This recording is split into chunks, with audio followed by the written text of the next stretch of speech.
Chat GPT మరియు Perplexity AI రెండు ప్రధాన భాషా మోడళ్లు పోల్చబడ్డాయి. ఓపెన్ఐ యొక్క CEO Sam Altman, Perplexity AI యొక్క సీఈఓ అరవింద్ శ్రీనివాస్ను వారి బృందం చేసిన పరిశోధనలు మరియు ఏఐ రంగంలో కృషికి ప్రశంసించారు. ఆల్ట్మన్, శ్రీనివాస్ యొక్క సాధనల గురించి గర్వం వ్యక్తం చేశారు మరియు ఏఐ పరిశ్రమలో సహకారం మరియు ఆవిష్కరణ యొక్క ప్రాముఖ్యతను నొక్కి చెప్పారు. చాట్ జీపీటీ మరియు పర్ప్లెక్సిటీ ఏఐ మధ్య పోలిక వారి అధునాతన సహజ భాష ప్రాసెసింగ్ సామర్థ్యాల నుండి ఉద్భవించింది.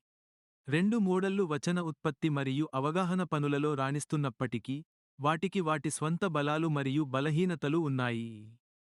చాట్ జీపీటీకి భారీ డేటాసెట్ ఉంది మరియు దాని సంభాషణ సామర్థ్యాలకు పేరుగాంచింది. అయితే, పర్ప్లెక్సిటీ ఏఐ వాస్తవ ఖచ్చితత్వంపై దృష్టి పెడుతుంది మరియు సంక్లిష్టమైన తర్కాన్ని నిర్వహించగలదు. ఈ ఏఐ మోడళ్ల మధ్య పోటీ, ఎన్ఎల్పి టెక్నాలజీ సరిహద్దులను విస్తరించి, విస్తృతమైన ఏఐ సంఘానికి ప్రయోజనం చేకూరుస్తుంది.